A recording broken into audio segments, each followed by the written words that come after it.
manfaat dan potensi herbal dalam penanganan COVID-19.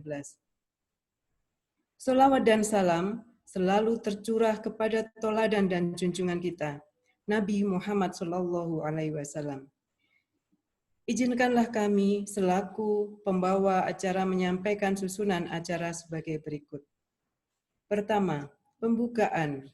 Kedua, pembacaan doa.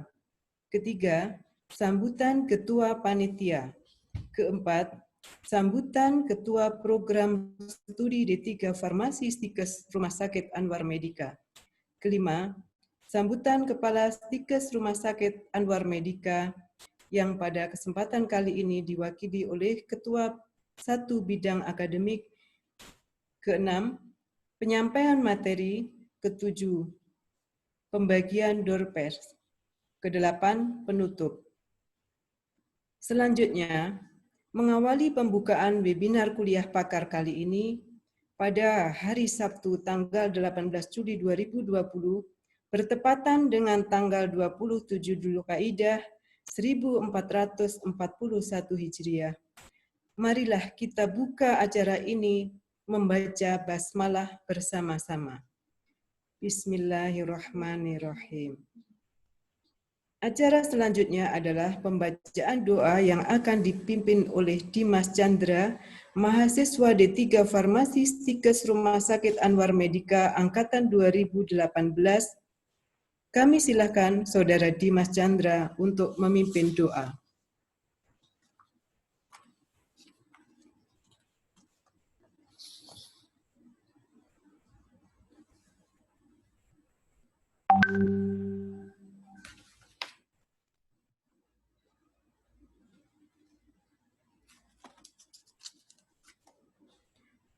Kami ulangi, acara berikutnya adalah doa yang akan dipimpin oleh Saudara Dimas Chandra, mahasiswa D3 Farmasi Stikes Rumah Sakit Anwar Medika, Angkatan 2018. Kami silakan Saudara Dimas Chandra untuk memimpin doa.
Assalamualaikum warahmatullahi wabarakatuh.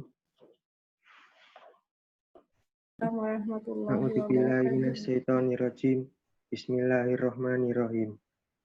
Alhamdulillahirabbil alamin.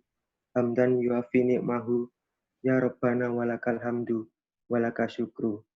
Allahumma sholli ala Muhammadin fil awalina wal akhirin. Allahumma ya Allah, ya Tuhan kami, dengan mengucap puji serta syukur kehadirat-Mu atas segala rahmat karunia-Mu yang telah Engkau limpahkan kepada kami. Pada hari ini, dengan penuh keakraban dan bahagia ini, kami hadir di sini kiranya Engkau memberikan barokah dan ridho-Mu dalam acara yang kami laksanakan ini. Ya Allah, ya Tuhan kami, kuliah pakar ini sangat besar sekali arti dan maknanya bagi kami, terutama menjalin hubungan silaturahim antar keluarga stikes Rumah Sakit Anwar Medika, sekaligus meningkatkan kompetensi kami di bidang ini. Untuk itu, ya Allah, tanamkan sifat Rahman dan Rahim-Mu kepada kami sekalian, sehingga dapat berkiprah dalam pembangunan kesehatan. Allahumma ya Allah, ya Tuhan kami, dengan memulai kegiatan ini, kiranya ya Allah, Engkau dapat melimpahkan pengetahuan dan kekuatan kepada kami semua, dan Engkau tumbuhkan rasa persaudaraan, persatuan yang kokoh di antara kami terjalin dengan baik dan utuh. Ya Allah, ya Tuhan kami, Engkaulah Sang Maha Pengampun. Ampunilah dosa dan kesalahan kami, dosa pemimpin kami, serta dosa dan kesalahan kedua orang tua kami. Perkenankanlah doa dan pinta kami ini. Rabbana atina fid dunya hasanah wa fil akhirati hasanah wa qina adzabannar. Walhamdulillahirabbil alamin. Wassalamualaikum warahmatullahi wabarakatuh.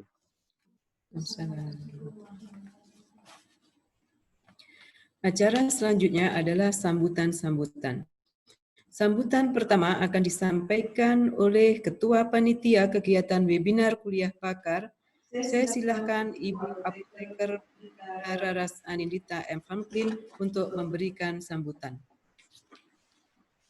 Kepada yang terhormat Ketua Stikes LSAM Bapak Dr. Abdul Syakur MPD, Wakil Ketua 1 Bidang Akademik Ibu Aci Frida Mega Karisma SSI M Biotek, Kepala Prodi D3 Bapak Apoteker Rodi Ansori SFAM MM, kepada yang terhormat Dr. Vina Setiawan MSI selaku narasumber pada acara hari ini, yang kami hormati Bapak Ibu dosen, Stikes Rumah Sakit Anwar Medika, serta rekan-rekan mahasiswa yang berbahagia. Assalamualaikum warahmatullahi wabarakatuh. Selamat pagi, salam sejahtera. Puji syukur kehadirat Tuhan Yang Maha Kuasa atas berkat dan rahmat-Nya, kita dapat menghadiri kuliah pakar dengan tema manfaat dan potensi obat herbal dalam penanganan COVID-19.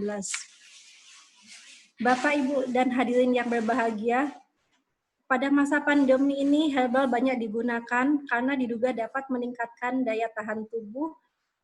Dan selain itu juga karena Indonesia ini kaya akan tumbuhan tradisional yang mudah didapat dan dapat kita gunakan sehari-hari. Nah, atas dari latar belakang itulah, maka kami mengadakan acara kuliah pakar dengan tema tersebut.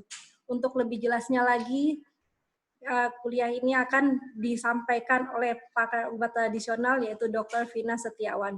Mudah-mudahan acara ini dapat menambah ilmu buat kita semua yang hadir pada khususnya dan masyarakat pada umumnya. Atas terselenggaranya acara ini kami mengucapkan terima kasih kepada Ketua Stikes Rumah Sakit Anwar Medika, Ketua Prodi D3 Farmasi, Bapak Ibu dosen serta seluruh mahasiswa yang telah mendukung kelancaran acara ini. Akhir kata, kami selaku panitia mohon maaf atas keterbatasan penyelenggaraan. Selamat mengikuti seluruh rangkaian acara. Semoga ilmu yang kita peroleh bermanfaat untuk kemajuan ilmu farmasi. Wassalamualaikum warahmatullahi wabarakatuh.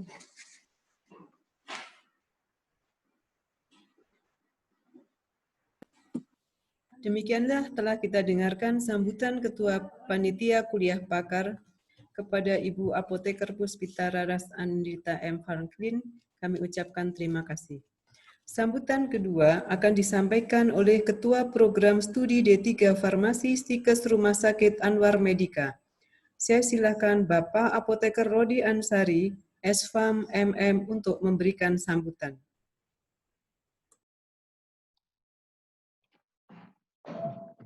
Bismillahirrahmanirrahim. Assalamualaikum warahmatullahi wabarakatuh. Saya ucapkan terima kasih kepada Apoteker Herni Setiawati selaku MC atas waktunya. Yang terhormat Bapak Ketua Stikes Rumah Sakit Anwar Medika, alhamdulillah tadi sempat hadir. Beliau pamit karena lagi menguji disertasi. Bapak Dr. Abdul Syakur MPD, yang saya hormati Ketua Senat Bu Dr. Farida Anwari juga hadir. Terima kasih Bu Dokter. Kemudian juga yang terhormat Wakil Ketua 1 Bidang Akademik Ibu Aji Frida. Terima kasih sudah hadir Ibu. Dan sobat saya Ketua Kepala Program Studi S1 Farmasi pada Bu Yani Ambari. Kemudian rekan-rekan sejawat dan adik-adik mahasiswa yang saya banggakan. Alhamdulillah hari ini kami dari program studi bisa melaksanakan kegiatan, yaitu salah satunya kuliah pakar, di mana ini merupakan satu program yang harus kami lakukan setiap tahunnya untuk membantu dan meningkatkan kualitas pendidikan di khususnya program studi farmasi D3 Farmasi Stikes Rumah Sakit Anwar Medika. Kemudian alhamdulillah bisa hadir di sini. Pematerinya adalah sobat saya yang terhormat Ibu Dr. Vina Setiawan. Selamat datang Ibu Dr. Vina. Ini sobat saya di satu angkatan ya Bapak Ibu ya. Adik-adik satu angkatan saya di Farmasi Ubaya tahun 2006. Beliau sudah kenceng ini larinya, sudah sampai doktor ini. Ya. Nanti semoga dosen-dosen di sini juga bisa ke sana Bu Vina. Mengejar gelar doktornya ya. Adapun saya ucapkan terima kasih sebesar-besarnya kepada semua peserta dan kepada khususnya ketua panitia dan tim panitia yang sudah bekerja sama untuk bisa menyelenggarakan kegiatan ini. Semoga kegiatan ini bisa dapat dimanfaatkan dengan baik kepada rekan sejawat dan untuk mahasiswa Stikes Anwar Medika ataupun mahasiswa dari kampus lain. Cukup sekian dari saya yang bisa saya sampaikan. Semoga bermanfaat. Assalamualaikum warahmatullahi wabarakatuh.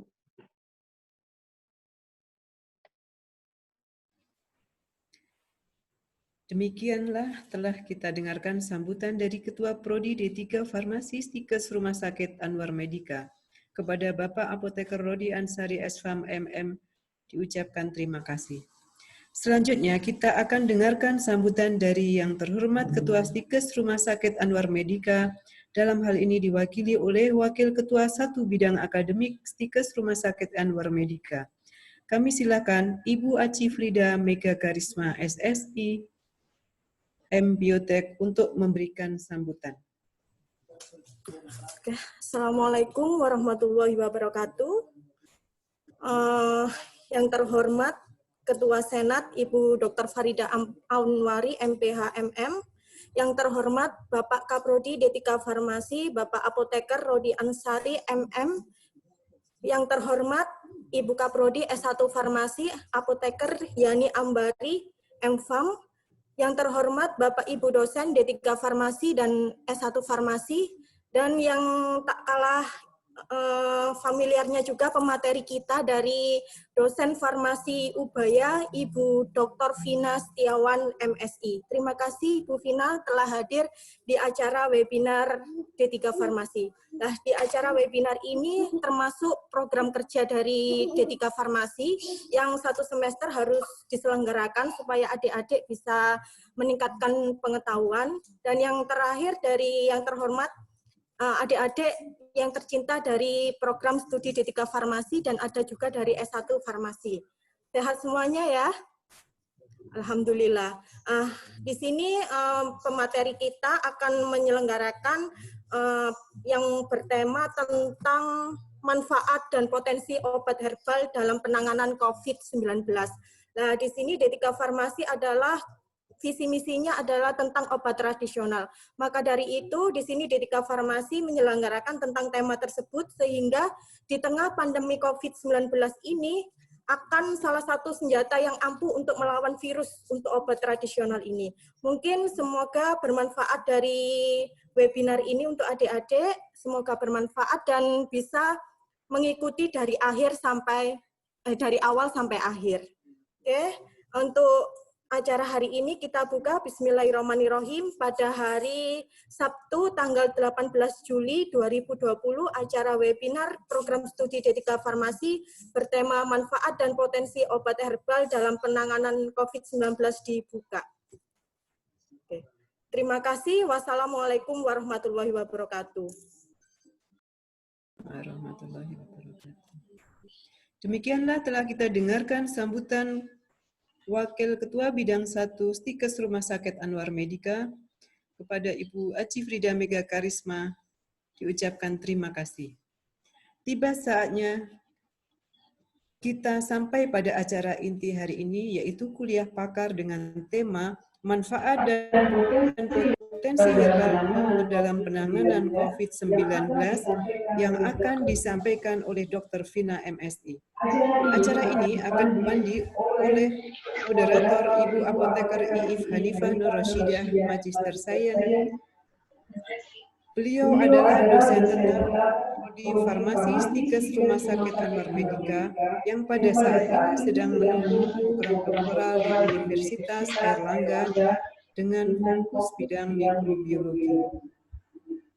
Sebelumnya kami juga menginformasikan kepada peserta webinar kuliah pakar untuk diharapkan dapat menyimak dengan baik materi yang disampaikan, karena di penghujung acara akan kami sediakan pembagian door prize bagi seluruh peserta, yang mengikuti dan menyampaikan pertanyaan dengan baik. Kami silakan Ibu Apoteker Iif memandu acara ini, isi dan tanya jawab, sekaligus memperkenalkan narasumber kita yang kita banggakan, Ibu Dr. Vina MSI. Ya, baik. Dengar suara saya ya? Terima kasih Bu Herni. Assalamualaikum warahmatullahi wabarakatuh. Selamat pagi, salam sejahtera bagi kita semua, para peserta webinar kuliah pakar program Diploma 3 Farmasi Stikes Rumah Sakit Anwar Medika yang berbahagia. Pada kesempatan pagi yang cerah ini, kita sangat beruntung karena bisa berkesempatan mendapatkan ilmu dari seorang pakar yang sangat cantik pada pagi hari ini. Selamat pagi, Ibu Vina. Ya, Indonesia adalah negara biodiversity terbesar ketiga setelah Brasil dan Kolombia. Tapi pada fenomenanya banyak sekali dari masyarakat Indonesia yang belum begitu mengenal tumbuh-tumbuhan, terutama yang generasi milenial ini. Bagaimana cara memanfaatkan herbal atau tanaman untuk di bidang kesehatan, terutama untuk saat ini yang sedang pandemi global yaitu COVID-19. Oleh karena itu sangat penting sekali pada pagi hari ini kita bisa mengikuti kuliah pakar terkait hal tersebut. Baik, selanjutnya saya akan langsung membacakan kurikulum vitae dari pemateri cantik kita pada pagi hari yang cerah ini.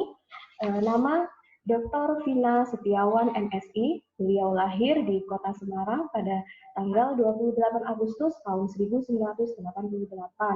Beliau meluluskan program sarjana farmasi dari Universitas Surabaya dan beliau melanjutkan studinya di bidang farmasi dan fokus di farmakologi dan toksikologi di Institut Teknologi Bandung, dan beliau juga lulus dari program doktor di bidang yang sama pada universitas yang sama. Untuk pengalaman riset dan penelitiannya tidak bisa saya sebutkan satu persatu karena sudah sangat banyak sekali, terutama beliau fokus di bahan alam, farmasi bahan alam. Ya. Baik, langsung saja kita dengarkan kuliah pakar dari pakar kita kepada yang terhormat Dr. Vina Setiawan MSI. Kami persilahkan. Selamat pagi semuanya. Pertama-tama terima kasih sudah memberikan kesempatan pada saya pagi ini untuk sedikit sharing tentang bagaimana sih pemanfaatan herbal sendiri dalam kondisi COVID seperti ini. Oke, pertama mungkin saya izin untuk share screen dulu. Oke, apakah sudah terlihat? Sudah, Ibu. Oke, bisa saya mulai ya? Oke, selamat pagi semuanya. Jadi hari ini saya sebenarnya nggak akan bicara yang terlalu berat mungkin ya, jadi hanya sedikit sharing aja. Jadi bagaimana sih kalau memanfaatkan bahan-bahan alam gitu ya di sekitar kita untuk penanganan COVID, ampuh apa gitu, dan sejauh apa penggunaannya untuk COVID-19 ini sendiri. Nah, ini adalah outline dari apa yang akan saya paparkan hari ini. Jadi untuk pertama, kita akan melihat sedikit saja tentang COVID-19 itu apa sebenarnya, gitu ya. Kemudian kita juga akan melihat gitu ya, target terapi sendiri kalau untuk COVID-19 ini apa saja gitu ya, apa saja yang bisa kita intervensi sehingga kita bisa mencegah baik penyebarannya ataupun perburukan kondisi pada COVID-19 ini sendiri. Kemudian kita akan melihat obat tradisional apa saja sih yang biasanya kita gunakan, kemudian peranannya itu sejauh apa gitu. Jadi untuk apa penggunaan obat-obatan itu nanti kita akan bisa lihat sendiri. Dan yang terakhir saya tambahkan sedikit tentang pengolahan obat herbal sendiri gitu ya. Biasanya untuk digunakan secara sederhana yang akan saya berikan hari ini. Jadi secara sederhana itu biasanya bagaimana sih cara-cara pengolahan yang baik supaya kita juga dapat mendapatkan aktivitas atau efektivitas dari obat herbal itu secara maksimal. Oke, yang pertama mungkin kita kenalan dulu sedikit gitu ya. Oh, sorry. Tentang, ini saya oke, tentang coronavirus itu apa gitu ya. Jadi kalau secara sederhananya ini penyebabnya jelas ya, ada virus yang namanya SARS-CoV-2. SARS-CoV-2 ini sebenarnya strukturnya mirip ya dengan MERS atau SARS yang telah ditemukan sebelumnya, tapi dia ada sedikit struktur yang berbeda dari dua virus yang telah diketemukan sebelumnya. Kalau kita lihat dari organ yang diserang, ini dia banyak sekali menyerang ke saluran pernafasan sebenarnya. Tetapi untuk saat ini kita juga menemukan ternyata ada beberapa gejala juga muncul di saluran pencernaan. Nah, kalau kita lihat beberapa gejala yang muncul itu yang paling sering itu adalah demam, batuk pilek di saluran pernafasan, gangguan, gitu ya, sakit tenggorokan. Kemudian biasanya orangnya akan cenderung lemah. Nah, ini sedikit gambaran mengenai struktur dari virus COVID-19 itu sendiri. Kenapa kok kita perlu tahu gitu ya, gambaran strukturnya itu seperti apa virusnya? Pentingnya di sini adalah dari gambaran struktur ini kita bisa tahu kira-kira bagian mana yang bisa kita intervensi sehingga mencegah mulai dari masuknya virus ataupun perbaikan dari virus itu sendiri. Contohnya ini, spike glycoprotein. Spike glycoprotein ini merupakan bagian dari virus di mana nantinya dia yang akan berikatan dengan reseptornya. Kita tahu bahwa reseptor untuk SARS-CoV ini sendiri adalah ACE reseptor ya, ACE2. Jadi spike ini nanti akan berikatan dengan ACE2. Nah, di sini bisa jadi salah satu target terapi, di mana kalau kita menghambat atau kita mengikat spike ini terlebih dahulu, yang terjadi adalah dia tidak akan bisa berikatan dengan reseptornya, sehingga virusnya tidak akan bisa masuk ke dalam sel. Nah, ini ada gambarannya gitu ya. Jadi, ada dua target sebenarnya. Yang pertama, yang tadi sempat saya jelaskan di awal, bahwa si spike glycoproteinnya ini nanti dia akan berikatan dengan reseptor ACE2. Nah, tapi selain itu, untuk meningkatkan fusionnya atau masuknya virus ini ke dalam sel, dia juga harus mengaktifasi protein di sebelahnya ini, reseptor. Jadi dia dua tempat ini, dua posisi ini menjadi salah satu target penting ketika kita mau mengembangkan suatu obat, baik obat herbal maupun konvensional untuk menghadapi COVID-19 ini. Jadi memang untuk mengetahui bagaimana sih potensinya, kita terlebih dahulu harus tahu dulu struktur virusnya seperti apa, kemudian cara kerjanya dia di dalam tubuh kita seperti apa. Karena dari situ baru kita bisa memutuskan intervensi-intervensi apa sih yang sebenarnya bisa kita lakukan gitu untuk mencegahnya. Nah, itu target yang pertama gitu ya. Target yang kedua, seperti yang kita ketahui bahwa COVID-19 ini banyak sekali menyerang di saluran pernafasan gitu ya. Ketika dia masuk, yang terjadi apa? Respon imun. Respon imun kita akan muncul gitu. Respon imun kita akan muncul bahkan ketika sampai dia mencapai kadar virus tertentu akan terjadi inflamasi. Akan terjadi inflamasi di mana respon imun atau inflamasi yang terjadi ini ditandai dengan apa? Ditandai dengan munculnya beberapa mediator-mediator inflamasi. Nah, kondisi ini kita sebut sebagai kondisi hiperinflamasi. Nah, kondisi hiperinflamasi ini biasanya terjadi kalau sudah terjadi pada pasien COVID-19, dia sudah mencapai level yang severe gitu. Jadi dia sudah sampai level yang severe, inflamasinya sudah kronik dan itu sudah menyerang ke daerah paru-paru. Nah, itu sedikit gambaran tentang apa saja sih yang biasanya bisa kita intervensi pada kondisi COVID-19 ini. Nah, sekarang kita masuk sedikit tentang definisi obat tradisional itu sendiri. Jadi kalau dilihat dari Undang-Undang tentang Kesehatan nomor 36 ini didefinisikan seperti ini gitu ya. Bahan atau ramuan yang berupa bahan tumbuhan, hewan, mineral atau sediaan galenik atau campuran yang secara turun-temurun telah digunakan atau secara empiris dan dapat diterapkan sesuai dengan norma di masyarakat. Ini adalah definisi secara umumnya. Nah, kalau di Indonesia sendiri sebenarnya kita punya tiga kelas gitu ya untuk obat tradisional, yaitu mulai dari jamu, obat herbal terstandar, dan fitofarmaka. Di mana kalau untuk jamu ini dia hanya berdasarkan pada penggunaan empiris tradisional dan juga sudah dilakukan belum dilakukan pengujian apapun, juga belum dilakukan standarisasi baik terhadap bahan baku maupun sediaannya. Sedangkan kalau kita kembangkan lagi, nanti dia akan berkembang menjadi obat herbal terstandar, di mana pada level OHT ini sudah dilakukan uji praklinis, atau uji menggunakan hewan uji. Selain itu juga sudah distandarisasi untuk bahan bakunya, tapi untuk sediaannya belum dilakukan standarisasi.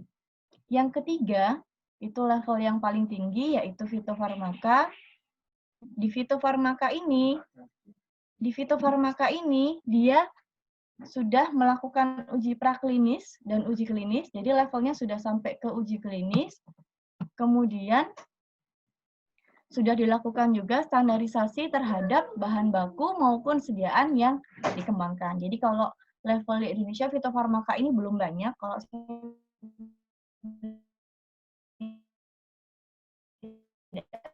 salah ada sekitar 7 atau 9.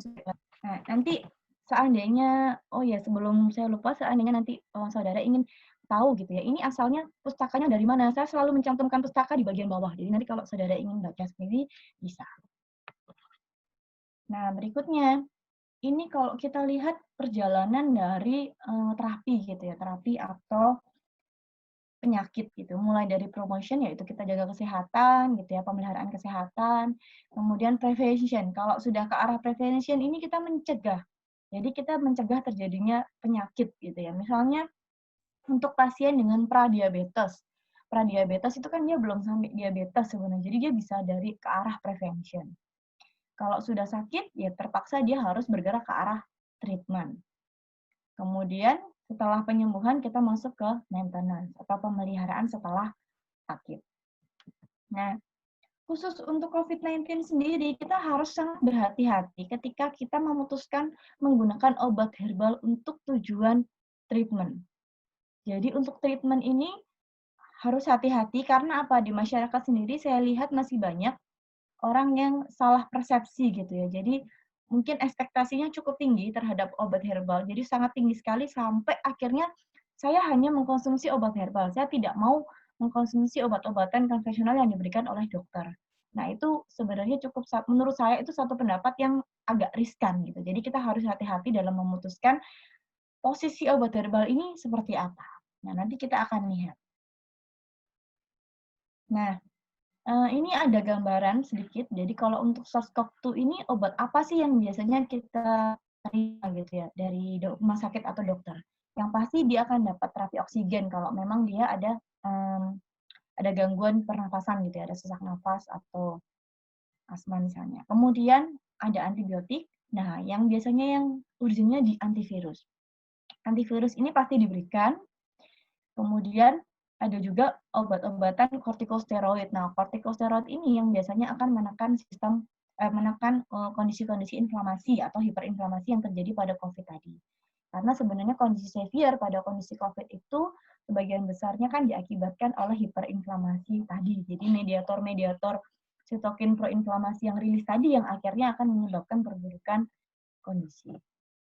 Dan pada kondisi kortikosteroid atau antiinflamasi ini sebenarnya cukup membantu gitu ya. Jadi di beberapa penelitian yang dilakukan itu untuk pemberian antiinflamasi pada kondisi COVID ini dapat menurunkan tingkat kematian pada pasien, juga menurunkan tingkat perburukan kondisi. Jadi kortikosteroid ini dapat menurunkan angka perburukan kondisi serta kematiannya. Jadi biasanya cukup membantu gitu ya. Dan biasanya ini diberikan kalau dosisnya sudah cukup tinggi, dia akan banyak diberikan untuk pasien dengan kondisi yang cukup parah. Mengingat efek sampingnya juga harus kita pertimbangkan. Ini sedikit gambaran, jadi memang pertama kali yang menggunakan obat tradisional itu di China, ini di Beijing. Kenapa? Karena yang pertama kali kena juga di sana gitu ya. Dan kebetulan di sana itu juga terkenal dengan TCM-nya atau Traditional Chinese Medicine biasanya kita sebut. Nah, ini data bahwa pada bulan Mei tanggal 5 itu data tingkat fatality rate-nya itu 52%. Nah, kemudian setelah dia menggunakan TCM itu setelah sekitar berapa hari ya, 2 minggu ya, setelah 2 minggu dianalisa lagi, oh tingkat fatality rate-nya ternyata turun jadi 16%. Setelah itu digunakan lagi, di atas tanggal 20 Mei, penggunaannya turun tingkat fatality rate-nya turun drastis jadi 1-4%. Jadi dari kejadian ini kita bisa sedikit berbahagia gitu ya, bahwa ternyata obat tradisional itu punya potensi untuk meningkatkan tingkat fatality rate pada COVID-19. Nah, yang perlu digarisbawahi di sini, penggunaan TCM ini sebagai suplemen atau terapi pendamping pada konvensional terapi. Jadi bukan berarti obat tradisionalnya, khususnya TCM ini akan menggantikan terapi konvensional, tapi dia justru sebagai terapi suplemen atau pendamping. Nah, ini contoh beberapa formula obat tradisional atau TCM yang digunakan waktu itu. Kalau kita lihat beberapa komposisinya, sebenarnya di kita juga ada gitu ya. Jadi Indonesia juga punya. Misalnya, soybean kita kan punya ya. Kemudian astragalus itu sejenis jamur. Jadi di sini tidak hanya tumbuhan herbal, tapi dia juga menggunakan beberapa kombinasi jamur. Nah, ini kita lihat sedikit tentang kandungan kimianya. Kalau kita lihat dari kandungan kimia dari TCM tadi, sebenarnya tanaman di Indonesia juga punya cukup banyak ya. Misalnya flavonoid. Glycyrrhizin ini kita punya di Glycyrrhiza radix. Jadi kalau glycyrrhizin misalnya dia bisa menghambat absorpsi virusnya untuk menempel dan masuk ke dalam selnya. Jadi tahap awal. Kalau kita lihat ada flavonoid gitu ya, quercetin itu katekin, epigalokatekin misalnya, itu banyak sekali kita ketemukan di teh misalnya. Jadi sebenarnya kandungan-kandungan ini kita juga punya gitu. Di Indonesia banyak sekali tanaman yang mengandung yang sama. Misalnya kaempferol. Kaempferol ini kita banyak ya, di kencur juga banyak ditemukan gitu. Jadi sangat potensial sekali sebenarnya Indonesia ini untuk mengembangkan obat herbal ini sendiri dalam penanganan COVID. Oke, ini pedoman yang baru, jadi sebenarnya BPOM pun sudah mengeluarkan satu pedoman yang baru tentang penggunaan obat herbal untuk COVID-19. Nah, untuk penggunaan obat herbal sendiri sebenarnya mereka mengklasifikasikan jadi 3. Jadi yang pertama untuk traditional health use, di sini obat herbal itu sendiri digunakan hanya untuk pemeliharaan kesehatan. Jadi misalnya meningkatkan stamina, meningkatkan daya tahan tubuh, seperti itu. Kalau traditional treatment sendiri itu digunakan untuk terapi. Jadi sudah jelas, oh ini digunakan untuk terapi diabetes, ini digunakan untuk terapi COVID misalnya. Kalau level traditional established treatment itu lebih luas lagi ya. Artinya apa? Sudah ada evidence atau bukti yang menjelaskan bahwa bahan atau herbal tersebut sudah pasti dapat digunakan untuk terapi tertentu. Nah, ini agak riskan. Jadi untuk di masyarakat sendiri kita harus sangat tekankan. Kenapa? Karena sampai saat ini penggunaan herbal untuk COVID ini masih sampai level traditional health use. Nah, ini penting sekali untuk ditekankan. Kenapa? Karena kalau saudara pernah dengar mungkin ya ada air untuk COVID, bahkan air untuk COVID, gitu. Jadi diklaim bisa menyembuhkan COVID gitu ya, atau mencegah COVID. Nah, yang harus hati-hati ketika kita menyampaikan itu, nanti masyarakat beranggapannya seperti ini, kalau saya minum obat itu misalnya, atau air itu, saya pasti nggak akan kena COVID. Atau kalaupun saya sudah positif, saya pasti sembuh tanpa saya harus ke rumah sakit, tanpa saya harus minum obat-obatan yang lain. Nah, itu akan sangat riskan sebenarnya, karena dari pemerintah sendiri sampai saat ini, yang diakui penggunaan herbal ini baru sampai level pemeliharaan kesehatan atau traditional health use. Nah, itu mungkin salah satu titik penting gitu ya, posisi herbal itu sampai sejauh mana gitu. Nah, apakah menutup kemungkinan bahwa selamanya hanya di level itu? Tidak.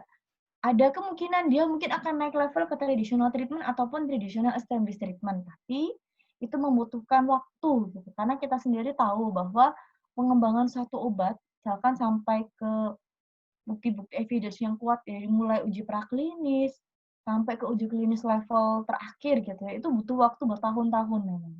Tapi untuk COVID-19 ini sendiri sebenarnya uji klinisnya sudah mulai dilakukan di Wisma Atlet. Itu banyak sekali diuji cobakan beberapa formula, nanti akan kita lihat juga. Nah, kalau dilihat dari beberapa uraian tadi, mulai dari struktur virusnya, kemudian patologinya seperti apa, gejala klinisnya seperti apa.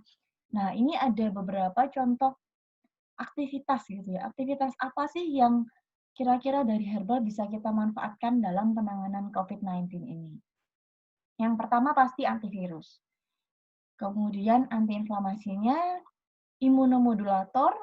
Imunomodulator ini bisa jadi dua arti, dia ada bukan meningkatkan saja atau mensupresi saja, tapi dia memodulasi atau menyeimbangkan sistem imun. Kemudian juga ada aktivitas antioksidan gitu ya. Sebenarnya ringan antioksidan, tapi dia cukup membantu untuk proses penyembuhan maupun pemeliharaan kesehatan pada manusia gitu. Nah, untuk antivirus memang pengujiannya sendiri khusus untuk virus SARS-CoV-2 ini belum ada. Saya belum menemukan, kayaknya belum ada. Hanya untuk in silico, untuk pengujian in silico memang sudah banyak dilakukan oleh peneliti-peneliti gitu ya. Jadi dilihat secara reaksinya seperti apa terhadap reseptornya misalnya. Jadi secara in silico itu sudah mulai dilakukan. Tapi untuk langsung ke virusnya belum banyak dilakukan. Belum banyak data yang menunjukkan ke arah SARS-CoV-2. Tetapi ada beberapa penelitian in vitro, baru sampai ke level in vitro, itu sudah mulai dilakukan pada beberapa virus yang sejenis, misalnya pada SARS. Kemudian SARS-CoV juga sudah ada, tapi agak berbeda dengan SARS-CoV-2 memang. Tapi beberapa antivirus yang pada virus yang sejenis sudah mulai dilakukan. Nah, ini ada beberapa contoh herbal ya yang mungkin saya ambil contoh yang sangat familiar gitu ya. Ada kunyit, rimpang-rimpangan gitu ya. Kemudian ada laos juga, ada jahe merah. Kemudian ada itu jahe merah yang di bawah itu, ada meniran gitu ya, ada bawang putih, ada yang di atas itu jamur cordyceps. Nah, ada satu aspek juga kelebihan dari herbal dibandingkan dengan obat konvensional. Selain tadi dia Karena herbal itu multikomponen, kita tahu. Jadi, tidak menutup kemungkinan bahwa satu bahan dia punya lebih dari satu aktivitas. Itu sangat mungkin terjadi. Jadi, karena kalau misalnya obat virus gitu, jelas isinya jelas satu komponen. Tapi kalau obat herbal sendiri kita nggak bisa tebak gitu. Jadi, isinya sangat-sangat bervariasi dan bisa jadi ada efek sinergistik gitu. Jadi, antar komponen dia bisa saling support untuk menghasilkan satu aktivitas yang baik. Nah, satu hal lagi kelebihan dari obat herbal itu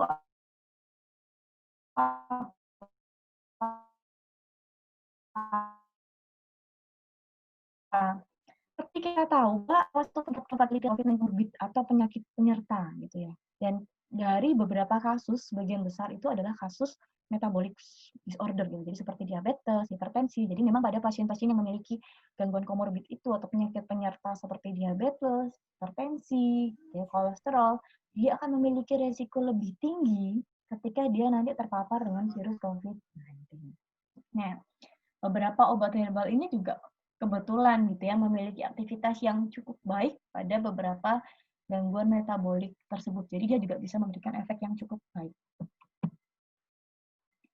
Mungkin ada yang pernah dengar juga, ini cukup ramai bahwa presidennya Tanzania ini Madagaskar itu dia pede sekali gitu ya, dia pede sekali bahwa ini ada obat yang bagus, kemudian katanya bisa menyembuhkan, diproduksi massal gitu ya, disebarkan, bahkan dia itu minta khusus gitu ya, diangkut khusus untuk ke seluruh dunia gitu kan, dia yakin ini bisa menyembuhkan. Kira-kira ada yang tahu nggak ini apa? Tanamannya gitu ya. Kalau ada yang tahu mungkin bisa menyalakan mikrofonnya, silakan. Ada yang pernah dengar? Artemisin annuum. Betul. Artemisia. Jadi ini Artemisia gitu ya, Artemisia. Nah, tapi WHO tidak setuju gitu ya. Jadi dari WHO sendiri tidak bisa mengabulkan. Kenapa? Karena dirasa evidence-nya nggak jelas. Jadi buktinya belum jelas. Kemudian dari efek sampingnya juga cukup tinggi ya Artemisia. Bahkan kalau di Indonesia itu nggak boleh digunakan. Oh maaf ini ada yang turun. Jadi kalau di Indonesia ini Artemisia ada di list nomor 5, itu tidak boleh digunakan. Kenapa? Karena dia bisa meningkatkan resistensi pada falciparum. Untuk malaria, biasanya Artemisia ini dipakai untuk malaria, anti malaria. Nah, ini juga bisa jadi salah satu pertimbangan saudara ketika nanti mau mengembangkan satu obat herbal gitu kalau di Indonesia. Ini ada 37 list, di mana list ini ada di lampiran BPOM ya. Memang tidak boleh digunakan di Indonesia dengan berbagai pertimbangan. Jadi nanti kalau kalian buka di lampiran BPOM-nya akan ada gitu ya. Kenapa kok ini nggak boleh digunakan gitu. Nah, sekarang kita coba masuk satu persatu. Salah satu targetnya tadi ada di reseptor atas ya, di glikoprotein, spike glikoprotein itu, di mana kalau kita hambat itu, kita bisa mencegah virus itu melepas fusion atau melepaskan intinya, kan yang masuk nanti kan RNA-nya itu. Nah, ada peran lektin. Lektin itu adalah salah satu bahan yang ada di dalam tumbuhan, salah satu jenis protein di dalam tumbuhan. Nah, dia ini bisa mencegah si virus itu untuk masuk. Nah, kalau kita lihat di skemanya ini, memang tidak semua jenis lektin itu, ini lektin secara umum ya, baik yang ada di tumbuhan maupun di hewan, itu tidak semua jenis itu menghambat masuknya virus. Ada justru kalau kita lihat yang C itu, dia akan memfasilitasi virus itu untuk menempel. Jadi tergantung dari jenis lektinnya sendiri. Tapi untuk lektin di tumbuhan ini yang banyak kita temukan adalah jenis yang B. Jadi yang ada di kotak B. Nanti kita akan lihat beberapa contohnya. Jadi dia nanti akan menghambat virus itu masuk ke dalam tubuh. Jadi dia mengintervensi pada ikatan glikoproteinnya itu, di spike proteinnya. Jadi virusnya tidak bisa menempel ke dalam reseptornya, akibatnya apa? Dia tidak akan bisa masuk ke dalam. Jadi ini menghambatan di tahap awal, di attachment-nya. Nah, ada juga beberapa yang menyatakan bahwa dia juga bisa mencegah perbanyakan virus di tahap akhir, jadi di tahap akhir infeksi. Tapi itu juga masih berupa pengujian in vitro ya, jadi memang masih butuh pengujian lebih lanjut. ini ada beberapa sumber lektin dari tumbuhan yang sudah mulai diuji gitu ya, sudah mulai diuji. Kalau kita lihat ada tanaman-tanaman yang saya rasa nggak asing untuk kita gitu ya. Misalnya yang paling gampang itu ada di bawang putih, Allium sativum.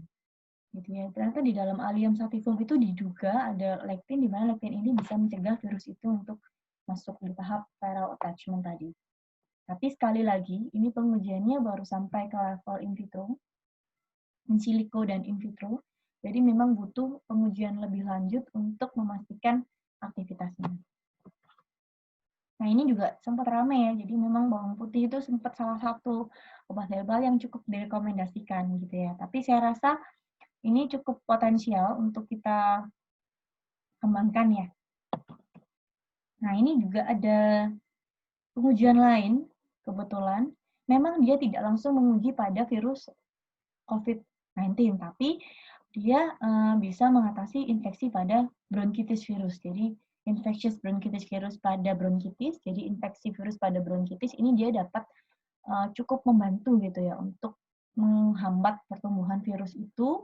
Kemudian ini kebetulan ini ujinya dilakukan pada embrio telur, jadi memang masih tahap awal sekali. Tapi dari sini kita melihat bahwa ada potensi ke arah sana untuk dikembangkan sebagai terapi untuk COVID-19 gitu. Nah, ini di bawah tabel 4 ini kalau kita lihat, ini dia analisis kadar virusnya. Sebenarnya kadar virusnya dia pakai RT-PCR. Kalau dilihat dari waktu 1 jam, kemudian didiamkan 8 jam sampai ke 24 jam, yang virus itu yang tanpa diberikan bawang putih, sedangkan yang extract treated virus itu virus yang diberikan ekstrak. Nah, kalau kita lihat memang jumlah virusnya lebih sedikit ya dibandingkan yang tanpa diberi bawang putih. Jadi sebenarnya memang dia, ini virusnya sama ya, yang IBV tadi, jadi virus untuk infeksi bronkitis. Jadi memang dia cukup berpotensi kalau mau kita kembangkan. Di tabel 1 ini, kita bisa lihat ada beberapa kandungan dalam bawang putih ya, banyak sekali dari organosulfurnya, kemudian ada sulfit aliin, alisin, itu banyak sekali kandungan yang memang dia berpotensi. Dan biasanya bawang putih ini juga banyak digunakan untuk pasien-pasien diabetes. Yang sangat untuk potensinya cukup baik untuk penggunaan diabetes. Jadi memang nggak ada salahnya gitu ya kalau kita mau memanfaatkan bawang putih ini sebagai terapi tambahan atau pendamping pada COVID-19. Nah, ini ada penelitian yang lain juga gitu ya. Jadi kalau ini kebetulan adalah aktivitas antioksidannya, jadi selain dia punya antivirus tadi, dia juga diduga punya aktivitas pada lektin tadi, juga dia ternyata punya aktivitas antioksidan yang cukup baik. Nah, ini pembandingnya kebetulan dia pakai vitamin C ya, asam askorbit. Jadi ada senyawa flavonoid, saponin, mikro dan makronutrien, serta organosulfur. Organosulfur itu yang tadi, aliin, alisin itu termasuk dalam organosulfur. Jadi senyawa-senyawa ini punya aktivitas antioksidan. Selain itu juga banyak dimanfaatkan juga sebagai antidiabetes biasanya. Ini saya beri sedikit ringkasan ya, jadi sedikit gambaran. Jadi aktivitasnya untuk kenapa kok garlic ini menjadi salah satu potensi yang perlu kita perhitungkan, karena beberapa aktivitasnya ini cukup suportif untuk COVID-19 gitu ya. Misalnya antivirus gitu kan. Dia punya aktivitas antiinflamasi, jadi dia bisa menghambat sitokin proinflamasinya, khususnya IL-1, TNF-alpha. TNF-alpha, IL-1 ini, interleukin ini kita akan banyak temukan pada kondisi-kondisi inflamasi pada sel ya. Jadi biasanya pada pembuluh darah ada, atau pada jaringan atau sel itu biasanya dia akan meningkat kalau ada inflamasi di situ. Antioksidan sudah pasti, kemudian dia juga punya aktivitas imunomodulator. Jadi organosulfur tadi dia juga punya potensi untuk dikembangkan sebagai imunostimulan. Ditandai dengan apa? Peningkatan BBC atau sel darah putih gitu ya. Jadi kalau sel darah putihnya meningkat itu kan diduga ada peningkatan daya tahan tubuh, karena sel darah putih itu sebenarnya kan merupakan salah satu pertahanan tubuh non spesifik gitu ya, di tahap awal di dalam tubuh kita. Nah, ini ada beberapa hasil juga untuk aktivitas imunomodulasi dan antiinflamasi dari bawang putih tadi. Kemudian yang kedua, jahe. Jahe ini tidak hanya jahe merah sebenarnya ya. Jadi jahe yang biasa pun juga dia bisa kita gunakan gitu ya sehari-hari. Aktivitas apa saja yang ada di jahe ini? Ada beberapa, yaitu antiinflamasi, imunomodulator, kemudian juga ada aktivitas antioksidan. Nah, jahe ini dapat digunakan untuk dari 3 aktivitas tadi, dapat digunakan untuk meringankan gejala. Jadi gejala itu muncul kan sebenarnya karena ada inflamasi tadi gitu ya.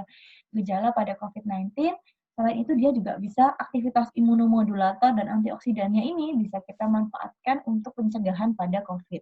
Jadi kalau daya tahan tubuh kita sehat, makanya itu jadi salah satu faktor penting gitu. Kenapa imunostimulan, imunomodulator itu sangat penting kita konsumsi gitu ya untuk menjaga ketahanan kita terhadap infeksi virus tadi. Nah, jahe merah itu kebetulan jahe merah itu menjadi salah satu bahan yang sedang dikembangkan dalam komposisi herbal untuk uji klinis. Nanti akan saya jelaskan lagi. Nah, ada 2 senyawa di dalam jahe, yaitu gingerol dan sogalol gitu. Ini masih banyak yang lain ya, ini hanya ada contoh 2 ini. Nah, 2 senyawa ini diketahui dia dapat mengurangi kadar TNF-alfa dan reduksi pada interleukin 6 di jalur inflamasi dan oksidatif stres gitu. Jadi aktivitas antiinflamasinya sangat baik gitu ya. Nah, kenapa kok jahe merah yang dipilih? Kenapa kok bukan jahe biasa? Sebenarnya jahe biasa juga punya kandungan gingerol dan sogalol, tapi kebetulan 2 kandungan utama yang diduga punya aktivitas cukup baik ini kadarnya lebih tinggi pada jahe merah dibandingkan dengan jahe gajah biasanya. Jadi kalau jahe itu kan ada jahe emprit, jahe gajah gitu ya, jahe merah. Kebetulan kandungan 2 senyawa yang diduga sangat aktif ini tinggi sekali di jahe merah. Nah, seperti biasa saya berikan sedikit ringkasan gitu ya, ringkasan mekanismenya seperti apa gitu. Jadi dia bisa meningkatkan sistem imun, menghambat prostaglandin, menghambat sintesis sitokin proinflamasi, peningkatan ekspresi TNF-alfa gitu ya. Jadi antiinflamasinya memang cukup baik dan imunomodulatornya. Selain itu, kita tahu juga bahwa ini punya aktivitas antioksidan gitu ya. Ada sama ya senyawa aktifnya kurang lebih beberapa itu yang cukup menonjol ya gingerol dan sogalol ini. Ya, ini kebetulan dia melakukan pengujiannya dengan 2 metode yaitu DPPH dan APTF. Nah, pada satu pengujian itu diberikan jahenya diberikan setiap hari pada pasien kanker. Pada pasien kanker ini kita tahu kondisi tubuhnya sangat lemah, jadi memang dia butuh sekali untuk meningkatkan kekebalan tubuh sebenarnya, tapi harus hati-hati gitu ya. Nah, dari pengujian itu yang warna biru, yang saya beri kotak biru, itu dilihat bahwa dia meningkatkan aktivitas antioksidannya. Jadi yang warna biru itu, garis biru di grafik itu juga menunjukkan bahwa aktivitas oksidannya pada pasien kanker ini meningkat. Jadi positif gitu ya efeknya. Sedangkan yang warna merah ini diketahui bahwa pemberian jahe sebagai tambahan pada pasien kanker ini dia dapat menurunkan stres oksidatif pada tubuh. Jadi stres oksidatifnya turun, oksidannya akan meningkat. Jadi cukup memberikan manfaat yang baik untuk jahe ini. Nah, ini juga sempat ramai di awal, katanya nanti kalau kita kurkumin dapat meningkatkan jumlah reseptor S2-nya gitu ya, ekspresi dan sebagainya. Betul atau enggak? Betul, jadi memang secara in silico atau sudah dibuktikan juga pada satu pengujian bahwa hewan itu mengalami peningkatan kadar S2. Nah, sedangkan S2 itu kan diduga masuknya si virus itu ya, jadi dia seperti pintunya. Nah, tapi tetap butuh penelitian lebih lanjut untuk itu. Kenapa? Kalau kita lihat lagi, kurkumin ini, kalau dilihat dari manfaatnya untuk COVID, banyak sekali gitu ya. Kurkumin sendiri itu senyawa tunggal di mana manfaatnya antiinflamasinya kuat sekali, baik, antioksidannya baik, gitu ya, imunomodulasinya juga baik. Jadi sebenarnya manfaatnya untuk COVID ini cukup banyak. Nah, dan yang perlu kita ingat bahwa kurkumin ini hanya salah satu dari ribuan bahkan ratusan ribu senyawa yang ada di dalam rimpangnya itu, entah di dalam kunyit maupun temulawak gitu ya. Jadi kurkumin ini hanya salah satu dari banyaknya senyawa yang ada di dalam rimpang ini. Nah, tadi sempat saya jelaskan juga bahwa senyawa-senyawa itu apakah hanya kurkumin saja yang berkhasiat? Belum tentu, ya, belum tentu. Masih banyak senyawa di dalamnya yang juga mereka bisa saling menguatkan, saling memberikan efek sinergis. Jadi apakah tidak apa-apa untuk mengkonsumsi kunyit atau temulawak ini? Enggak apa-apa gitu ya. Jadi memang untuk kurkumin ini masih butuh lanjut, dan yang perlu kita ingat yang kita konsumsi itu bukan hanya kurkumin, tapi semua senyawa yang ada di dalam rimpang tersebut. Ini kemarin sempat agak kontroversial ya, karena kalau kita lihat kan kandungannya banyak ya, kurkuminoid, ada polifenol, katekin, alkaloid, flavonoid, terpenoid gitu ya, dan beberapa senyawa minyak asiri juga. Jadi kalau kita lihat memang manfaatnya jauh lebih banyak dibandingkan hal tadi yang kita lihat. Jadi memang masih cukup direkomendasikan digunakan. Nah, ini ada ringkasan.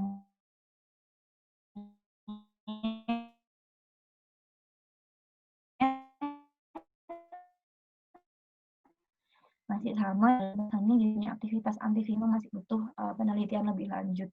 Nah, itu tadi juga yang kurkumin katekin ini masih dapat mencegah infeksi virus COVID, jadi sudah ada artikel juga, tapi levelnya masih preprint, jadi dia masih belum direview, belum publish gitu ya, jadi masih dalam tahap review di jurnal.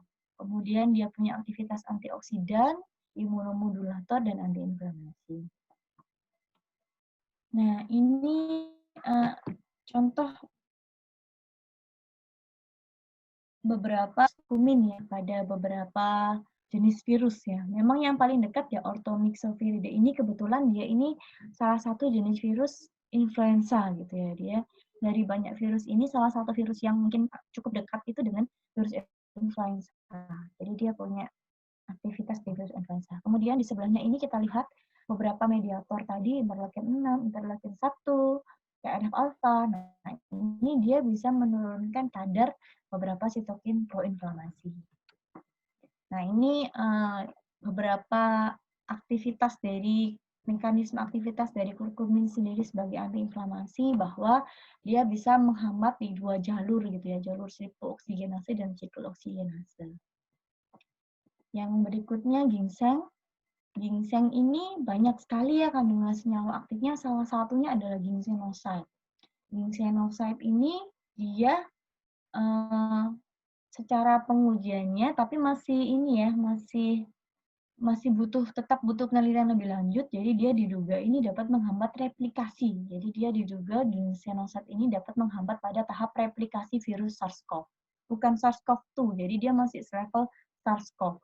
Jadi diduga dia ini dapat menghambat replikasi pada sel. Kebetulan ginseng ini di Korea Selatan sendiri sedang dikembangkan ya untuk salah satu herbal potensial yang mereka kembangkan untuk COVID-19.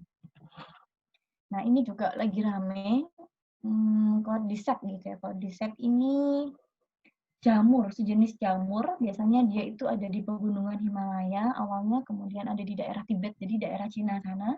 Di Cina sendiri, cordyceps ini banyak digunakan untuk terapi untuk meningkatkan daya tahan tubuh, meningkatkan stamina gitu ya. Jadi penggunaan awalnya sebenarnya untuk itu. Nah, tapi di Indonesia sendiri cordyceps ini sudah bisa dibudidaya gitu ya. Di beberapa daerah itu sudah mulai dikembangkan juga untuk budidaya dan kultur dari cordyceps. Nah, ini adalah aktivitasnya. Jadi beta-deglukan itu salah satu komponen yang ada di dalam jamur ini, Cordyceps militaris ini.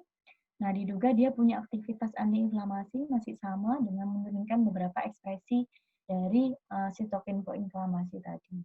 Nah, Cordyceps ini jadi salah satu bahan yang sedang dilakukan uji klinis di Wisma Atlet juga.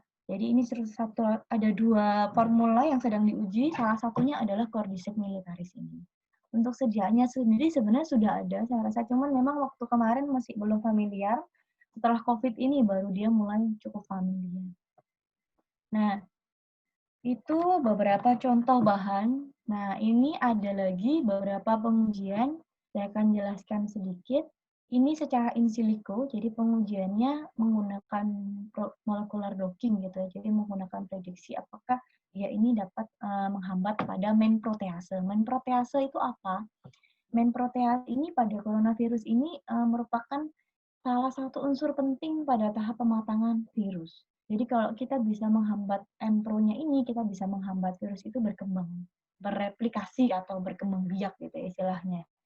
Jadi kalau dia nggak berkembang banyak, viral load-nya kan kemungkinan juga kondisinya nggak akan tambah parah gitu.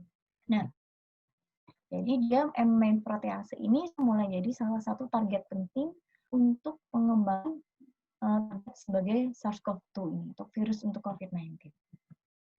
Nah, ini dicobakan ini untuk yang warna yang saya beri kotak kuning, putus-putus itu merupakan obat konvensional yang digunakan. Jadi yang digunakan ini ada nelfinavir dan novinavir. Nah, sebelahnya itu merupakan kandungan-kandungan beberapa senyawa yang ada di dalam tumbuhan Indonesia. Misalnya kaempferol gitu, yang ungu itu kaempferol itu biasanya dari kencur. Di kaempferol galena quercetin gitu ya. Apigenin itu juga banyak didapatkan di tanaman-tanaman Indonesia, kurkumin, katekin. Jadi kalau kita lihat di sini di grafik ini ada beberapa kandungan yang memang sangat potensial sekali gitu ya untuk mencegah atau menginhibisi pada main protease ini atau menghambat pada tahap replikasi untuk virus itu sendiri. Nah, ini sumber-sumbernya kalau kita lihat tadi banyak ya, kaempferol itu di daun katu juga ada gitu ya. Di beberapa sayuran juga banyak ditemukan, misalnya quercetin juga banyak. Jadi ada onion, gingerol itu tadi banyak di jahe gitu ya, teh. Jadi sebenarnya kalau kita mau mencari yang sederhana di sekitar kita itu cukup banyak bahan-bahan yang sebenarnya potensial dan mungkin mudah gitu ya, cenderung mudah mudah diolah juga seperti itu. Nah, ini juga lagi cukup rame ya, juga minyak kayu putih ya. Nah, ada satu artikel gitu. Artikel ini ternyata juga masih preprint gitu ya, jadi masih direview juga. Nah, dia melakukan docking terhadap salah satu kandungan di dalam minyak kayu putih yaitu 1,8-sineol itu diduga punya aktivitas inhibisi yang baik terhadap M-Pro tadi, sama. M-Pro protein, jadi main protease tadi, jadi dia coba diuji coba gitu. Apakah dia ini punya aktivitas yang baik terhadap M-Pro? Ternyata dia punya aktivitas inhibisi yang baik. Tapi kembali lagi, pengujian ini masih sampai ke level molecular docking.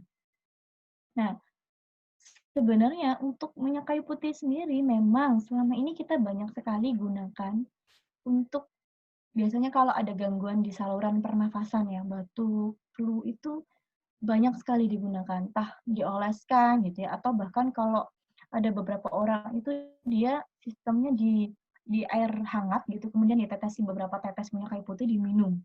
Nah, itu memang untuk saluran pernafasan itu sudah terbukti ya bahwa dia memang punya aktivitas yang baik. Kemudian untuk antivirus juga ada beberapa pengujian antivirus juga, memang dia punya aktivitas antivirus, tapi untuk pengujian ke SARS-CoV-2 secara langsung itu belum ada. Nah, untuk COVID sendiri, uji klinis yang sudah dilakukan ini tadi ada 2 formula. Jadi yang pertama yang sedang diuji coba adalah jamun cordyceps.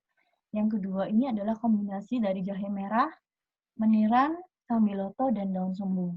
Jadi 2 formulasi ini sekarang sedang diuji cobakan di Wisma Atlet dan memang belum sampai menarik satu kesimpulan, tapi dari pengujiannya itu ketika mereka digunakan sebagai terapi pendamping ini hasilnya cukup baik.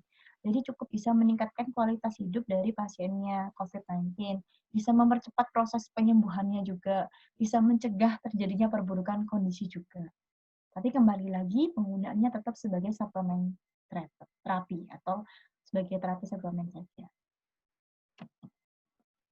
Nah, sedikit saya tambahkan untuk pengolahannya. Kalau mau instan ya mungkin bisa beli yang instan banyak ya. Kemudian yang dijual di luar juga, saya rasa sejak COVID-19 ini, saya amati penjualan obat-obat jamu khususnya atau obat tradisional ini cukup meningkat ya. Jadi orang-orang ini mulai suka mengkonsumsi obat tradisional gitu ya. Nah, ini kalau kita mau buat sendiri di rumah, kita bisa pakai cara infusa gitu ya. Jadi pakai parut air, suhunya 90 derajat, cukup 15 menit saja. Rasio air simplisianya cukup 1:10. Jadi jangan terlalu banyak simplisianya juga, jangan terlalu banyak airnya juga. Nanti kalau terlalu encer juga kandungan senyawa aktifnya juga sedikit.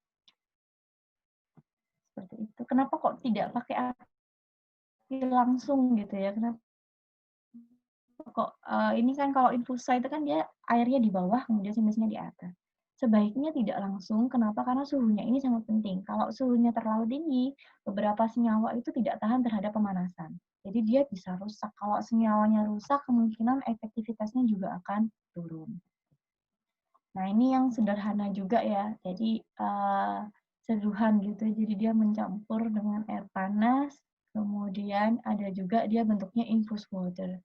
Infused water ini banyak sekali ya, kalau sekarang hampir semua orang membuat setiap hari ya. Jadi tidak pakai pemanasan, cukup didiamkan saja beberapa jam untuk mengambil seharinya. Jadi kita bisa potong jahe, kunyit, jeruk nipis, serai, kita masukkan di dalam air, dikocok sebentar, didiamkan beberapa jam, nanti kita bisa minum. Nah, untuk mendapatkan efektivitas yang baik gitu, yang maksimal dan juga pasti aman, ada beberapa hal juga yang harus kita perhatikan. Kenapa kok harus efektif dan aman? Kalau dia tidak efektif dan aman, nanti kita tidak bisa dapat hasil yang maksimal gitu ya. Jadi hasil yang kita rasakan nanti nggak akan maksimal. Nah, satu faktor penting juga yang harus kita ingat untuk mendapatkan hasil yang maksimal ini, yang efektif, aman, harus diperhatikan kualitas dari simplicianya.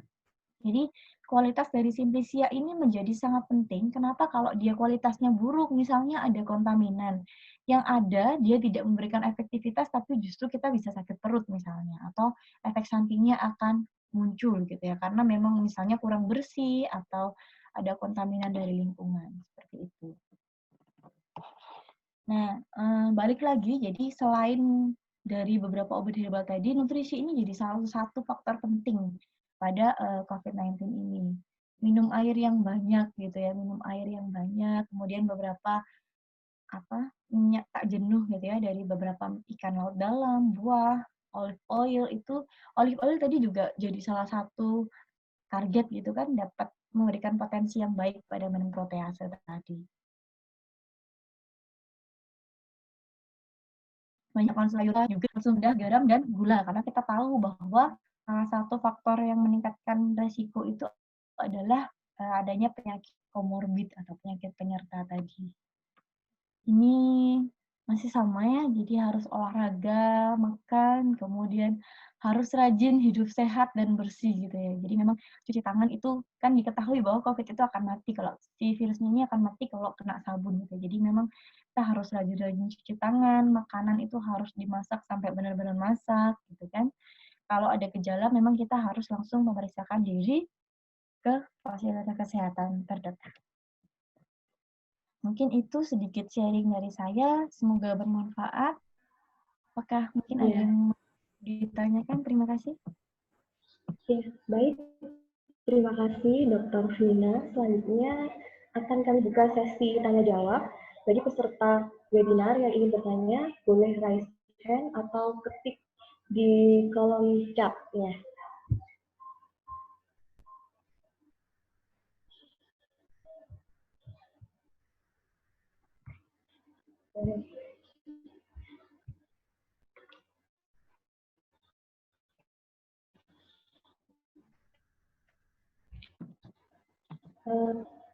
Bagi peserta webinar, bagi yang ingin bertanya, silahkan raise hand atau ketik di kolom chat juga boleh.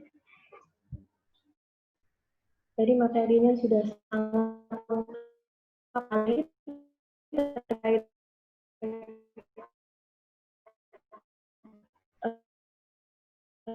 COVID-19 dan herbal yang kita punya di Indonesia, belajar mulai dari bioteknologi, sudah kesimpulannya jadi sangat lengkap sekali. Jadi mungkin sudah jelas sepertinya. Oh, ini ada yang bertanya. Iya, baik. Ini ada pertanyaan dari Erdina Kusumawati, mahasiswa program studi D3 Farmasi, Stikit Rumah Sakit Anwar Medika. Bagaimana cara meyakinkan masyarakat bahwa obat herbal ini sekarang masih sebagai pencegahan untuk virus COVID-19, karena banyak masyarakat yang masih meyakini bahwa obat herbal ini sebagai obat untuk COVID. Jadi mungkin maksudnya obat herbal ini sudah diasumsikan oleh masyarakat ini untuk treatment. Tadi kan sama Bu Vina bahwa ini sebagai suplemen atau terapi komplementer pendamping obat konvensional gitu ya Bu. Jadi ini mungkin pertanyaannya lebih ke bagaimana cara mengedukasi masyarakat sekitar kita sebagai seorang farmasis begitu. Ini mau langsung dijawab atau bagaimana? Langsung aja mungkin ya. Oh, langsung aja. Gitu. Ini pertanyaan satu. Nah, itu tugas kita cukup sulit ya untuk itu ya. Jadi memang kalau untuk mencegah itu juga harus hati-hati. Katanya makanya saya tidak pakai kata-kata mencegah tapi lebih ke arah pemeliharaan kesehatan. Kenapa kalau mencegah nanti ada masyarakat yang begini, saya sudah minum jahe merah misalnya, tapi kok saya masih kena, berarti kan dia tidak bisa mencegah gitu ya. Jadi sifatnya lebih ke pemeliharaan kesehatan. Kita yakin kalau kita sehat, daya tahan tubuh kita baik, sekalipun virus itu ada, dia tidak akan berhasil masuk. Seperti itu. Nah, tapi bagaimana cara meyakinkan masyarakat? Nah, ini yang jadi tugas berat kita bersama, saya rasa. Jadi memang mungkin kita mau di orang terdekat aja, nggak masalah, tetap positif gitu kan, minum keluhan perut, sakit perut atau tidak ada keluhan yang tidak enak, tidak nyaman, silahkan konsumsi setiap hari. Selama mengkonsumsi merasa sehat, saya rasa nggak masalah. Tapi mungkin juga kita nggak bisa, sulit sekali untuk meyakinkan, Bu, ini untuk menyembuhkan COVID gitu, sebagai obat untuk COVID ini masih belum tahu, mungkin masih belum jelas. Jadi sementara kita asumsikan saja bahwa penggunaan ini sampai sejauh ini baru untuk pemeliharaan kesehatan kita sendiri. Mungkin seperti itu. Nanti Bu Vina, bagaimana Saudari Erdina? Jadi obat herbal tadi itu lebih ke sebagai suplemen untuk pemeliharaan kesehatan, untuk mengedukasi masyarakat. Mungkin kita mulai dari diri sendiri, dari orang-orang terdekat kita, bisa kita berikan pengertian gitu. Apakah masih ada yang mau ditanyakan lagi? Ini ada pertanyaan berikutnya Ibu dari Lia Rohilia. Sepertinya ini dari praktisi ya. Pencampuran madu pada JSR bolehkah pada suhu air panas? Saya persilakan maksudnya untuk menjawab. Maaf, JSR itu singkatannya apa ya? Saya takut salah. Iya, Ibu Lia Rohila mungkin bisa dijelaskan ya, maksudnya JSR itu apa ya Bu? Jamu pencampuran madu pada JSR. Jamu serbuk racik mungkin. Iya.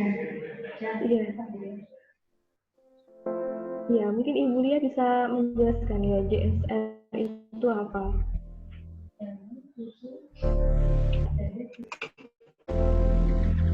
Ya, mungkin kita skip dulu. Nanti ini ada pertanyaan selanjutnya dari Heni Indira Asti, mahasiswa psikos Rumah Sakit Amerika. Untuk pasien yang terkonfirm COVID-19 yang mengkonsumsi hidrokloroquine dan oseltamivir serta vitamin C dan zinc dosis tinggi, apakah tidak ada efek samping bila mengkonsumsi obat herbal atau jamu? Jadi ini lebih ke interaksi obat ya Bu, antara obat herbal dengan obat konvensional. Monggo Bu Tina, untuk interaksinya, karena memang untuk penggunaan obat ini kan untuk COVID masih dalam tahap uji klinis ya. Jadi dari situ mungkin akan terlihat interaksinya seperti apa gitu. Jadi saya juga belum bisa memastikan apakah ada interaksi atau tidak. Tapi yang pasti untuk keamanannya biasanya ini tidak hanya untuk COVID sih sebenarnya, tapi untuk semua terapi yang menggunakan obat herbal sebagai terapi pendamping, biasanya untuk menghindari adanya interaksi itu tidak kita sarankan untuk penggunaan di waktu yang sama. Jadi biasanya itu penggunaannya akan diberikan jeda sekitar minimal biasanya 3 jam, 3-4 jam. Itu untuk menghindari adanya interaksi itu. Tapi untuk apakah pasti ada interaksi atau tidaknya, itu kita harus masih menunggu gitu ya. Karena memang pengujiannya belum selesai, jadi memang belum ada data juga yang jelas untuk penggunaan bersama dengan obat-obatan antivirus ini. Tapi untuk penggunaan obat herbal sendiri, misalnya dengan tidak hanya untuk COVID, untuk obat lain itu sangat besar kemungkinan adanya interaksi itu ada. Kenapa? Karena obat herbal itu kan multikomponen ya. Nah, nanti kalau saudara pengen tahu misalnya dengan obat Tadi ada hidrokloroquine. Apa saja sih kira-kira obat herbal yang berinteraksi itu sebenarnya ada di namanya bukunya Stokely Herbal Drug Interaction. Di Stokely Herbal Drug Interaction itu kita bisa melihat interaksi antara obat-obatan herbal. Jadi biasanya nanti ada ini berinteraksi dengan apa. Nah, tapi untuk COVID-19 ini sendiri karena sedang diuji coba juga, jadi kita masih belum tahu, tapi untuk menghindari itu, biasanya dianjurkan untuk penggunaannya tidak pada waktu yang bersamaan. Seperti itu. Ya. Ini aku ya, sini aku.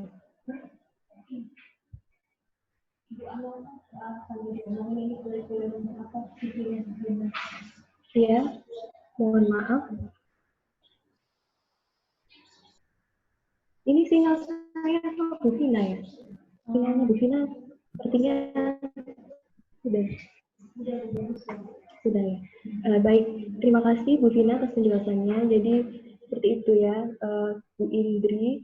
Untuk interaksi obat antara penggunaan obat herbal dengan konvensional itu tidak hanya di terapi COVID, jadi untuk semuanya. Jadi perlu diberikan jeda atau tidak dikonsumsi dalam waktu yang bersamaan. Untuk lebih jelasnya tadi bisa lihat literatur Stokely Herbal Drug Interaction gitu ya. Mungkin belum jelas Bu. Baik, kayaknya sudah jelas. Jadi ini selanjutnya pertanyaan dari Dewi Prasasti, Stikes Rumah Sakit Anwar Medika. Apakah penggunaan obat tradisional mempunyai pengaruh lebih besar untuk mengatasi COVID di waktu yang akan datang? Hasilnya bagaimana ya ini? Ya. Jadi mungkin untuk kedepannya itu apakah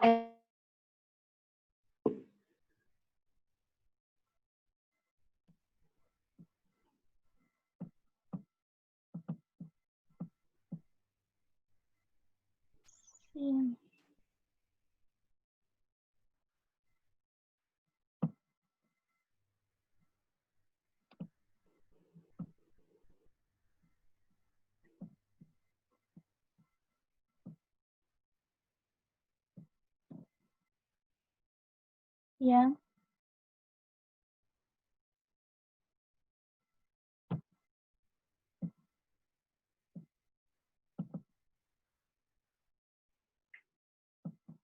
Selamat siang.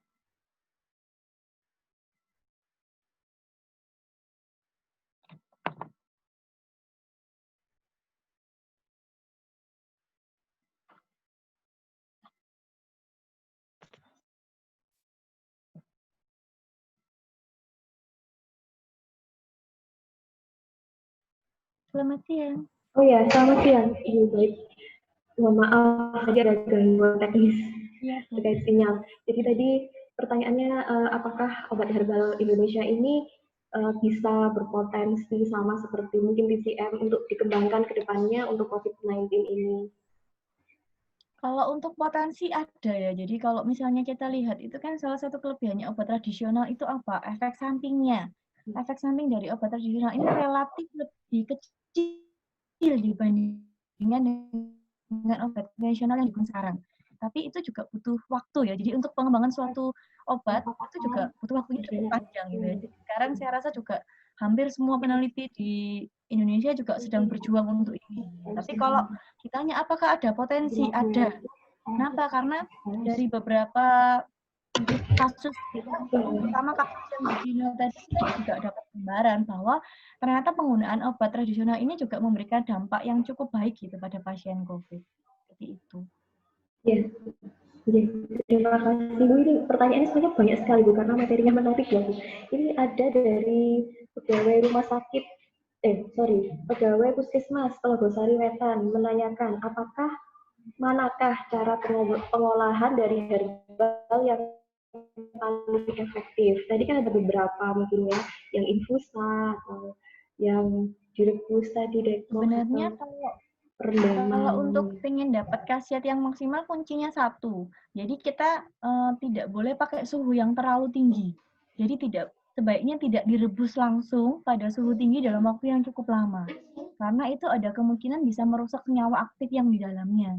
Jadi kalau cara mana yang efektif sih sebenarnya semuanya baik, asal kuncinya suhunya tidak terlalu tinggi sebaiknya. Karena memang beberapa senyawa yang diduga punya aktivitas yang baik tadi, seperti polifenol gitu kan, dia memang tidak terlalu tahan terhadap pemanasan. Seperti itu. Nanti tinggal dipilih mana yang mungkin paling mudah gitu ya dilakukan di rumah masing-masing gitu.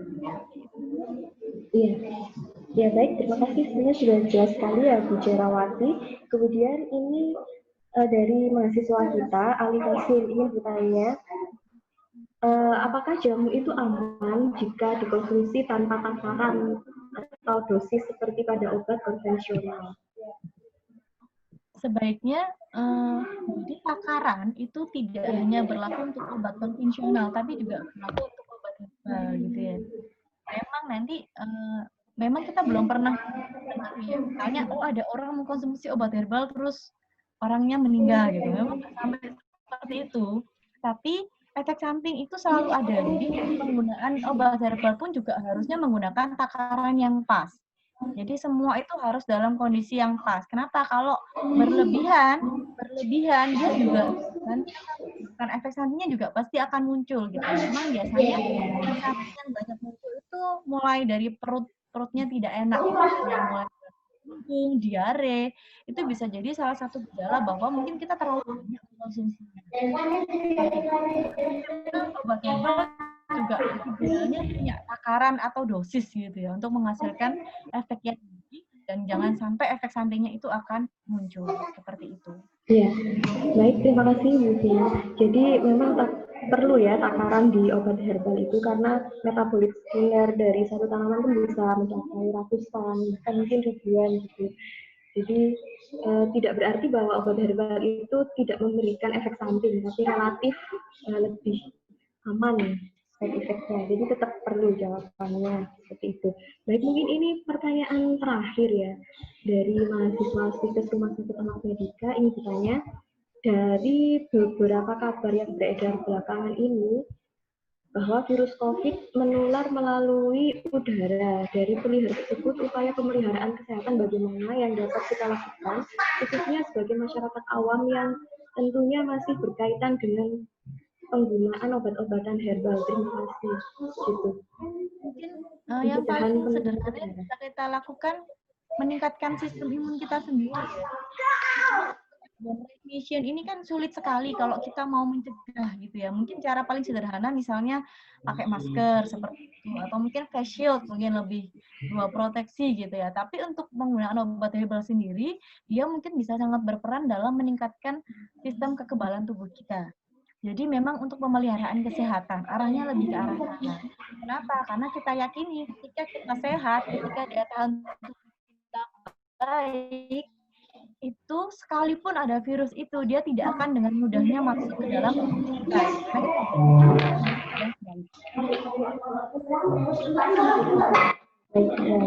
Jadi tadi untuk obat herbal sendiri ini untuk mencegah dari penularan di udara ya dengan meningkatkan sistem imun gitu ya, untuk pencegahan secara fisik mungkin bisa pakai masker atau menarik sekali Ibu Vina, terima kasih banyak untuk materinya pada pagi hari yang cerah ini. Mungkin saya bisa sedikit menyampaikan kesimpulan dari materi yang sudah dipaparkan oleh Ibu Vina. Tadi Bu Vina sudah menjelaskan dengan sangat lengkap tentang struktur dari virus COVID-19 ini yang paling berperan dalam penyakitnya adalah bagian dari spike-nya. Karena spike ini berperan menempel pada reseptor yaitu S2 yang ada dalam tubuh manusia. Kemudian tadi ada juga yang menarik yaitu kita perlu menghambat M protease, yaitu suatu enzim yang berperan dalam replikasi virus, di mana obat-obat herbal yang ada di Indonesia ini memiliki metabolit sekunder atau primer yang berperan pada pencegahan penempelan dari spike ke reseptor S2 dan menghambat dari M protease ini. Contohnya tadi ada rimpang-rimpangan, ada jahe, ada kunyit. Saya lihat tadi Candela asiatica ya, di Maria Ibu, ada pegagan.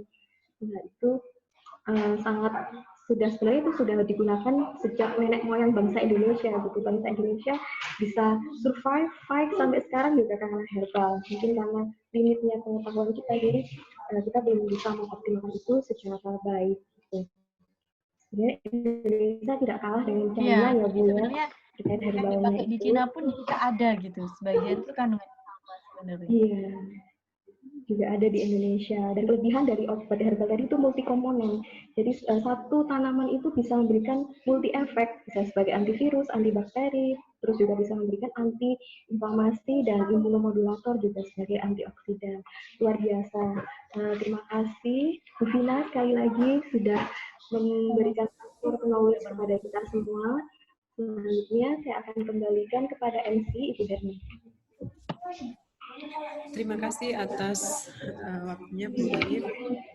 Luar biasa ya. Marilah kita berikan aplaus untuk pemateri kita dan moderator kita yang luar biasa hari ini. Sebelum kita memasuki acara berikutnya, saya minta untuk video seluruh peserta bisa diaktifkan. Kita akan melakukan sesi foto bersama. Ya. Silakan menampilkan wajah tercantiknya, mohon ditunjukkan ya. Nanti kita akan lakukan sesi foto bersama. Mohon kepada host untuk bisa mengambil foto.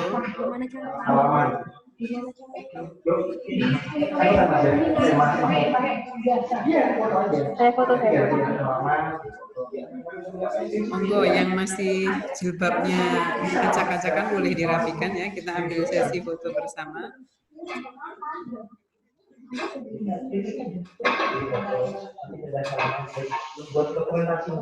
Kita siap ya. Oh, sudah siap ya untuk melakukan sesi pemotretan. Boleh senyum yang sangat manis supaya dokumentasinya ada ya di masa pandemi ini. Ada momen yang istimewa yang bisa kita lakukan dengan melakukan webinar virtual ya. Silakan, terus bisa diambil gambarnya ya. Oke, ada berapa sesi kira-kira ini? 1, 2, 3. 2, 3. Bisa digeser mungkin ya.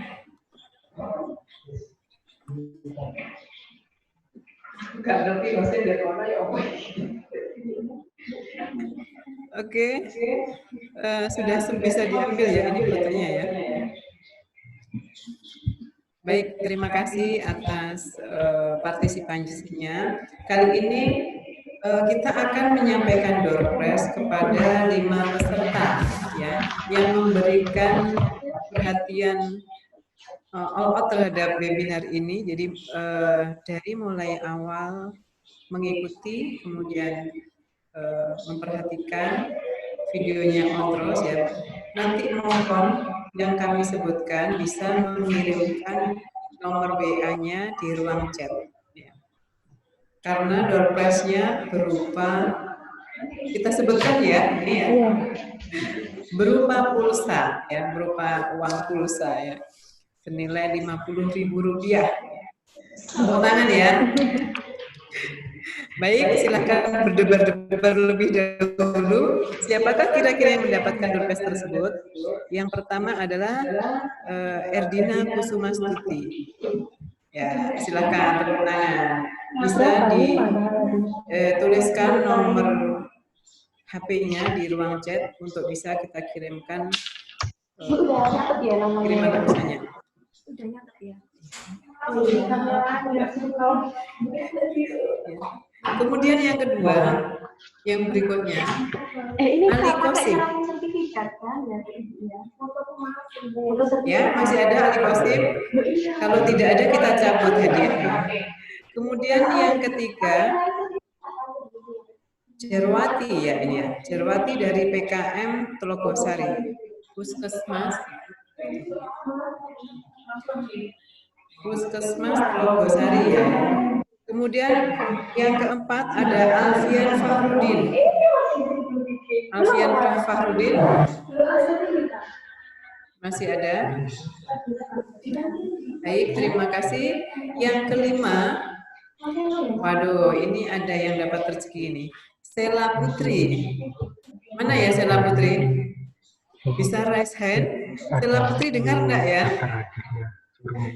Sela mendapatkan hadiah pulsa, silakan nanti nomor HP-nya bisa dikirimkan di ruang chat untuk bisa kita transfer. Demikian untuk progres yang bisa kita berikan.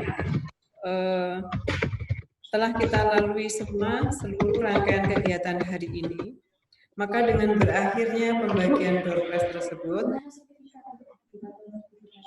sudah siap.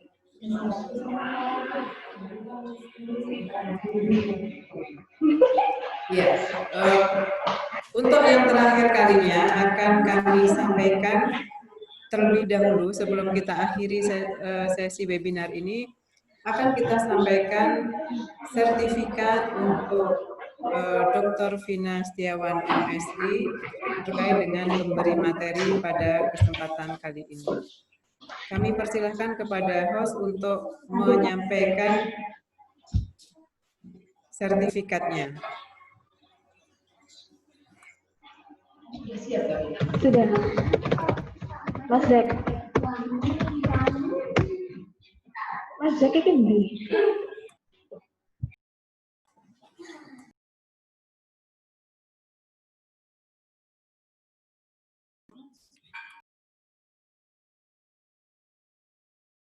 Kemudian untuk peserta, kami persilahkan untuk bisa mengisi daftar hadir terakhir yang akan kami gunakan untuk mengirimkan sertifikat virtualnya nanti ke email masing-masing. Silakan dicek di link chat untuk mengetahui absen akhir dari webinar kali ini.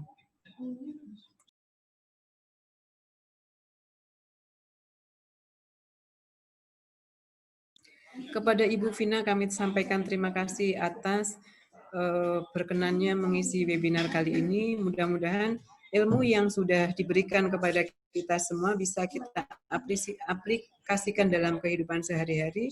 Khususnya di sini adalah untuk para tenaga kesehatan. Baik, demikian sertifikat yang sudah diberikan oleh Stikes Rumah Sakit Anwar Medika kepada pemateri kita, Dr. Vina Setiawan MSI, sebagai pemateri dalam webinar dengan judul Manfaat dan Potensi Obat Herbal dalam Penanganan COVID-19. Terima kasih Bu Vina. Terima kasih Pak. Terima kasih ya Bu Vina. Akan saya email dalam bentuk PDF ke panitia, nanti silahkan di-share barangkali ada yang... Baik, terima kasih Ibu. Demikianlah serangkaian acara webinar kita kali ini. Saya selaku MC Apoteker Herni Setiawati mohon maaf sebesar-besarnya seandainya dalam rangkaian acara ini terjadi kesalahan maupun kekhilafan yang saya lakukan. Berikut sudah kami share link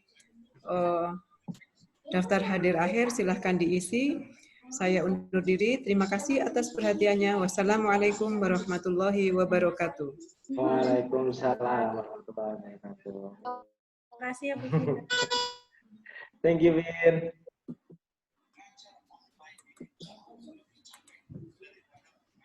Silakan yang masih mau say hello dengan teman-temannya yang ada di Ini nggak kangen kampus ya, nggak pada kangen kampus apa?